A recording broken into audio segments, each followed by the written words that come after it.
What's going on, guys? I'm your host, Brett Graves. Thanks for checking out this episode of Perspective.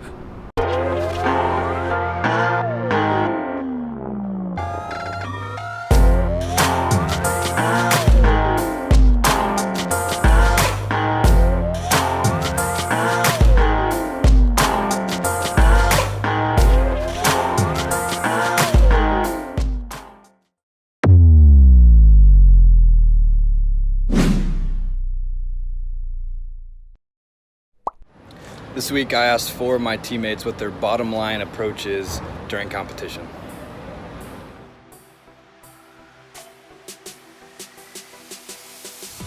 I am trying to do it night in, night out, get people out and just compete with every ounce that I got and perform at the best to where I can start making a pretty good name for myself and for just do my job for the team to give them the best chance to win. And if I can do that, then usually I'm successful and the team's more importantly successful.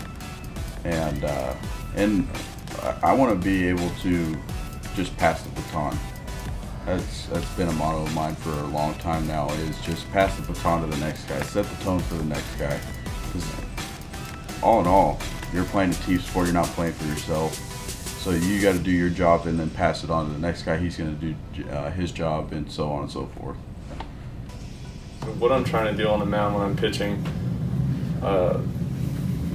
it starts in the bullpen. Like, there's a switch that I can flick, going from joking around, laughing, being the funny guy, to flipping that switch, and nothing else matters except the next pitch. And for me, once I toe the rubber, the only thing that matters is that pitch, making that one pitch. If you start worrying about what am I going to do to this guy when I get him to a 2-strike count, you're not going to get to the 2-strike count. If you worry about your 0-0 pitch, making your 0-0 pitch. And for me, being a late reliever, I'm not necessarily thinking, oh, I want him to hit this pitch. I throw the pitch with the intent that I want to beat him in the strike zone with this pitch, and I have to make this pitch in this spot to get him to miss it. And then a big thing is just getting ahead of hitters. So early in counts, making your pitch in the strike zone to get ahead of the hitter puts you in a better position to make your next pitch. Because as soon as you fall behind, you can't necessarily be too fine with trying to make your pitch exactly where you want to make your pitch. Because then if you miss by a little, you're going to get more behind, or you're going to put one right down the middle. So the biggest thing for me is just locking in, focusing, and having full intent in your one pitch and making your one pitch.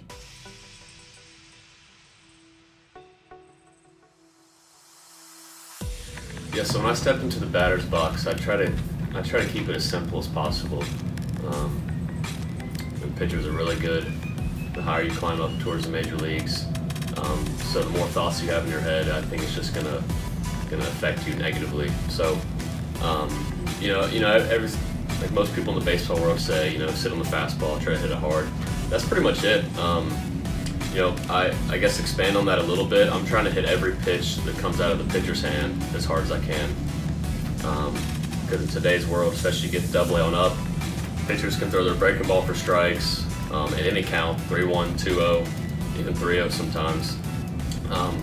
But I'm on the fastball, but I'm trying to hit every pitch that comes out of the hand.